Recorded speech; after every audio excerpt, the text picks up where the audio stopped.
6வது ஞானமுள்ளவர்களாய் இருங்கள். ஞானமுள்ளவர்களாய் இருங்கள். எனக்கு ஒரு கிறிஸ்தவனா ஞானமா வாழ்வத புரிஞ்சு கொள்வது ரொம்ப கஷ்டமா இருந்தது.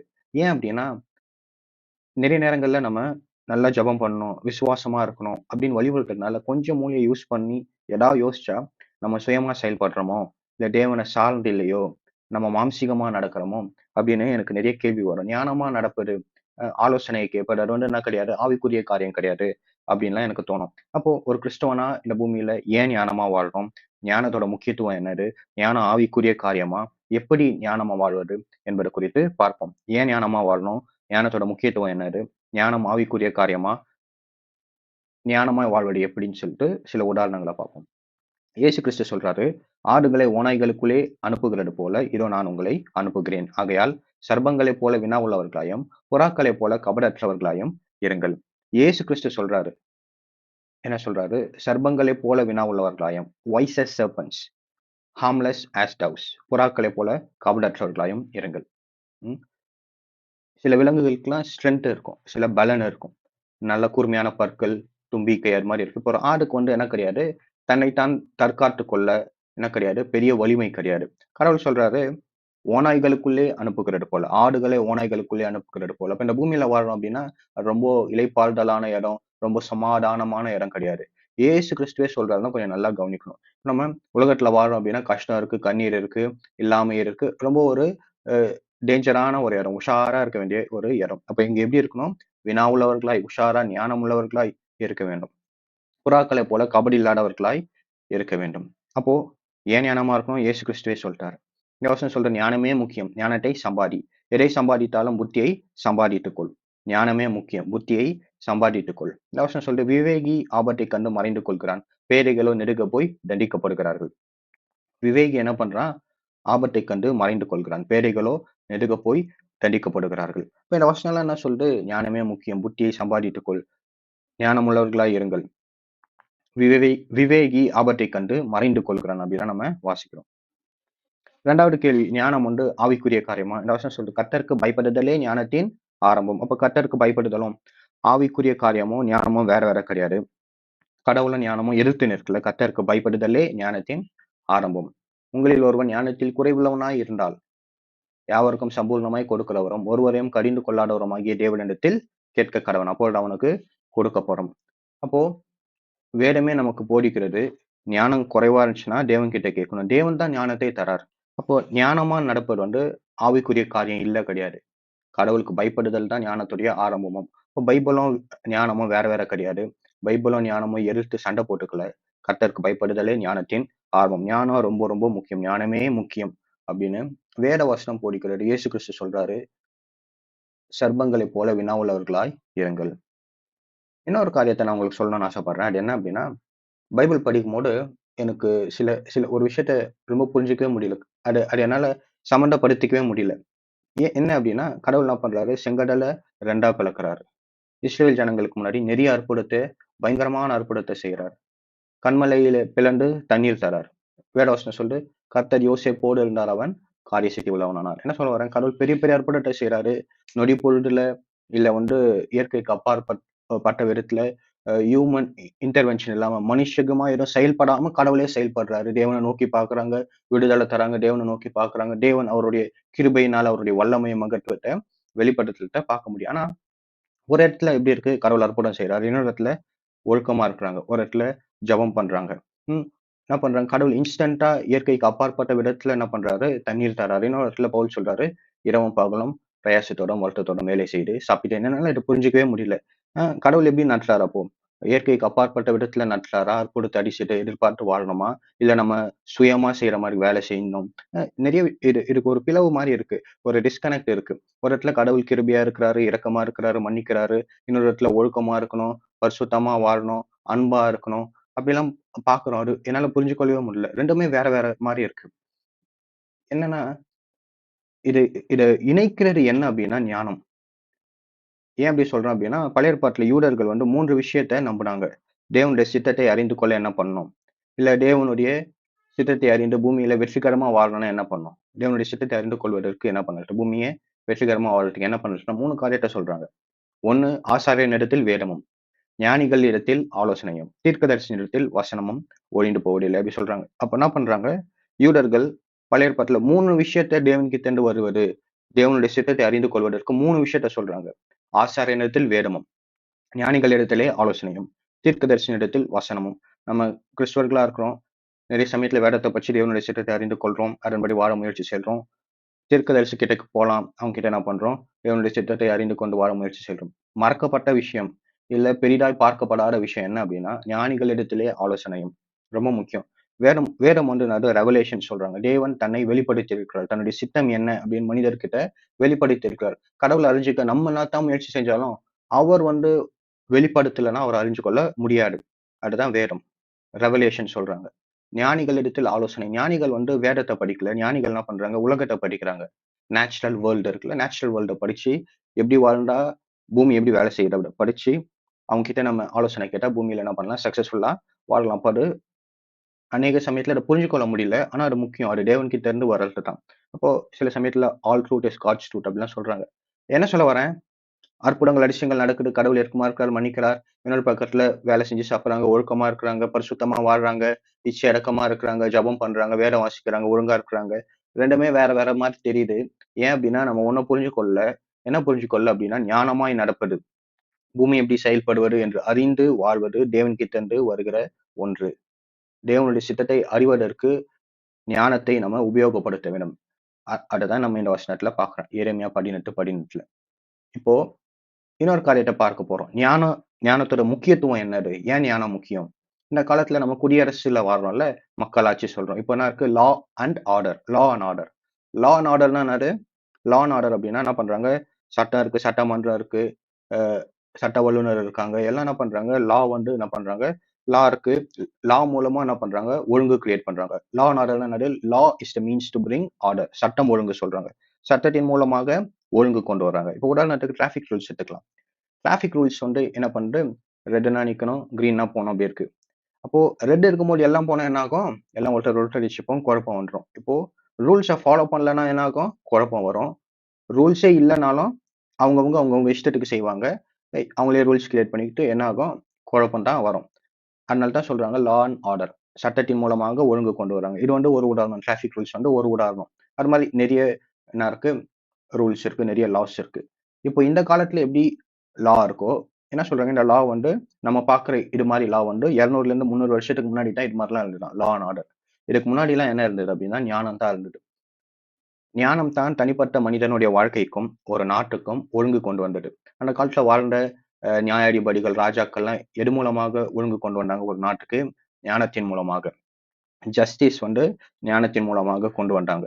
தனிப்பட்ட வாழ்க்கையில எது வந்து ஒரு மனிதனுக்கு ஒழுங்கை, செழிப்பு, அமைதியை கொண்டு வருவது? ஞானம்.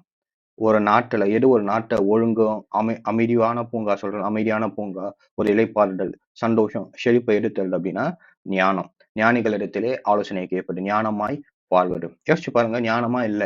முட்டாள்தனமா வாழ்றோம். நம்ம இஷ்டத்துக்கு வாழ்றோம். சோம்பேறியா வாழ்றோம் அப்படின்னா என்ன ஆகும்? நம்ம இஷ்டத்துக்கு வாழ்ந்தா, முட்டாள்தனமா வாழ்ந்தா, மூடதனத்துல பிரியப்பட்டு வாழ்ந்தா என்ன ஆகும்? தனிப்பட்ட வாழ்க்கையிலயும் குழப்பம் தான் வரும். ஒரு நாட்டிலயும் குழப்பம் தான் வரும். பட்டுக்கட்டளையே என்னது? ஞானம். நம்ம பார்க்க போறோம். பட்டுக்கட்டளை வந்து என்னது? ஞானம். யோசிச்சு பாருங்க, ஒரு நாட்டுல ஞானமா வாழல. பட்டுக்கட்டளை வந்து என்னது? ஞானம். மோசே சொன்ன கற்பனைகள், கட்டளைகள் எல்லாம் ஞானம். இப்ப பார்க்க போறோம். கட்டளைப்படிலாம் கேட்கல. எல்லாமே என்ன பண்றாங்க? கொலை செய்றாங்க. எல்லாருமே திருடுறாங்க. ஒழுங்கா வேலைக்கு போறது கிடையாது. எல்லாம் என்ன பண்றாங்க? அவங்க இஷ்டத்துக்கு வாழ்றாங்க அப்படின்னா, ஒரு நாடு என்ன ஆகும்? நல்லா செழித்தோங்குமா? நல்லா செழுமையா இருக்குமா? எதுவும் நடக்காது. கெட்டு போகும். ஒண்ணுமில்லாம போகும். எல்லா மக்களும் என்ன பண்ணுவாங்க? ஒரு சமாதானம், சந்தோஷம் எதுவுமே இருக்காது. அதத்தான் நம்ம பார்க்க முடியும். சட் அ ஞானமா இல்ல அப்படின்னா, ஒழுங்கின்மை தான் வரும். வெறுமை தான் வரும். மோசே சொல்றாரு, "நீங்கள் சுதந்தரித்துக் கொள்ளும்படி பிரவேசிக்கும் தேசத்திலே நீங்கள் கைக்கொள்ளும் பொருட்டு, என் தேவனாகிய கர்த்தர் எனக்கு கற்பித்தபடியே நான் உங்களுக்கு கட்டளைகளையும், நியாயங்களையும் போதித்தேன். ஆகையால் அவைகளை கைக்கொண்டு நடவுங்கள். ஜனங்களின் கண்களுக்கு முன்பாக இதுவே உங்களுக்கு ஞானமும், விவேகமாய் இருக்கும்." இவர்கள் இந்த கட்டளைகள் எல்லாம் கேட்டு இந்த பெரிய ஜாதியே ஞானமும் விவேகமுள்ள ஜனங்கள் என்பார்கள். இந்த இடத்துல என்ன என்ன சொல்ற முதல்ல கட்டளைகளையும் நியாயங்களையும் கேட்டு அதன்படி நடந்தால் அது எப்படி இருக்கும்? ஞானமும் விவேகமா இருக்கும். அப்ப கட்டளைகள், கற்பனைகள் எல்லாம் என்ன கிடையாதுன்னா, அது வந்து சில சமயத்துல லான்னு சொல்றோம். அது கோட்ஸ் ஆஃப் ஹம்மராபி அப்படிலாம் அதெல்லாம் நான் சொல்றேன் சட்டம்னு சொல்றேன். அது சட்டம் கிடையாது. அது வந்து அந்த காலத்துல ஞானம். ஞானம் தான் இருந்தது. சரி, மோசே இந்த வசனம் அப்படி சொல்லுது. இந்த கட்டளைகள் நியாயங்கள் எல்லாம் கேட்டு அதன்படி நடந்தால் ஞானமா இருக்கும். இன்னொரு காரியத்த பார்க்கிறோம். அது என்னது? ஜனங்களின் கண்களுக்கு முன்பாக இதுவே உங்களுக்கு ஞானமும் விவேகமாய் இருக்கும். இந்த பெரிய ஜாதியே ஞானமும் விவேகம் உள்ள ஜனங்கள் என்பார்கள். அது என்ன அப்படின்னா, இதோட கான்டெக்ஸ்ட் என்ன அப்படின்னா, இஸ்ரவேல் வந்து ஒரு மலையான தேசம். மலையான தேசத்துல இப்போ ஒரு நாடு இருக்கு அப்படின்னா, அந்த நாட்டுல எப்படி வந்து ஒரு வல்லரசு ஆகும், இல்ல ஒரு பெரிய கிங்டம் ஆகும், பெரிய ராஜ்யம் எப்போ ஆகும் அப்படின்னா, எல்லா மக்களும் என்ன பண்ணா ஒண்ணு சேர்ந்து நல்லா விவசாயம் பண்ணி, நல்லா அதுல ஒரு பெரிய லாபத்த பார்த்து மத்த நாட்டுக்கு வித்து, வணிகம் செய்து என்ன பண்ணுவாங்க, ஒரு தன் நாட்ட ரொம்ப பெருசாக்கிட்டு அப்புறம் மிலிட்டரி கட்டி என்ன பண்ணுவாங்க, மத்த தேசத்த கைப்பற்றுவாங்க. ஆனா இஸ்ரவேல் வந்து அது மாரி ஒரு சூழ்நிலை இல்ல. இஸ்ரவேல் வந்து ஒரு மலையான தேசம். அது மாரி தான் தன் தேசம் வளர்ச்சி அடைந்து மற்ற தேசத்த கைப்பற்ற மாரி இஸ்ரவேலுக்கு சூழ்நிலை இல்ல. ஆனா எப்படி இருந்தது இஸ்ரவேலுக்கு, எல்லா உலக மக்கள் எல்லாருமே இஸ்ரவேல் வழியா தான் கடந்து சென்றாங்க. ஏன் அப்படின்னா, அது வந்து மேஜர் ட்ரேட் ரூட்ல இருந்தது. ஆசியால இருந்து எகிப்துக்கு வணிகம் செய்யணும் அப்படின்னா, எல்லாரும் இஸ்ரவேல கடந்து தான் போணும். ஐரோப்பால இருந்து அரேபியாக்கு போனோம் அப்படின்னா, எல்லாம் இஸ்ரவேல கடந்து தான் போணும். அப்போ உலகமே இஸ்ரவேல் வழியா தான் போச்சு. அப்ப இஸ்ரவேல் வழியா போகும்போது என்ன ஆகுது? எல்லா ஜனங்களும் பார்க்குறாங்க. இஸ்ரவேல பார்க்குறாங்க. அவங்க எப்படி நடக்குறாங்கன்னு பார்க்குறாங்க. நடக்கிறதெல்லாம் பார்த்து ஜனங்களின் கண்களுக்கு முன்பாக இதுவே உங்களுக்கு ஞானமும், விவேகமாய் இருக்கும். எல்லாம் இஸ்ரவேல் ஜனங்கள பார்த்து என்ன சொல்ல, இந்த தேவனுடைய கட்டளைகளையும், நியாயங்களையும் கேட்டு நடக்கும்போது, ரொம்ப ஆவிக்குரிய ஜனங்கள், ரொம்ப முட்டாள் மாரி இருப்பாங்க. அது மாரி சொல்லல. அவங்க என்ன பண்ணதுன்னே தெரியாது. ஆவிக்குரிய விதத்துல நடப்பாங்க. இல்ல, ஞானமும், விவேகம் உள்ள ஜனங்கள் என்று சொல்வார்கள். அப்ப இது ரொம்ப முக்கியம். இதான் கான்டெக்ஸ்ட். என்ன சொல்ல வரேன்? தேவனுடைய கட்டளைகள், கற்பனைகள் எல்லாம் ஞானமாக இருக்கிறது. மோசே போதித்த கட்டளைகள், கற்பனைகள் எல்லாம் ஞானமாக இருக்கிறது. ஞானம் தான் ஒரு நாட்டுக்கு, தனிப்பட்ட மனிதனுக்கு ஒழுங்கை கொண்டு வருகிறது. இன்னொரு காரியத்த சொல்லப் போறேன்.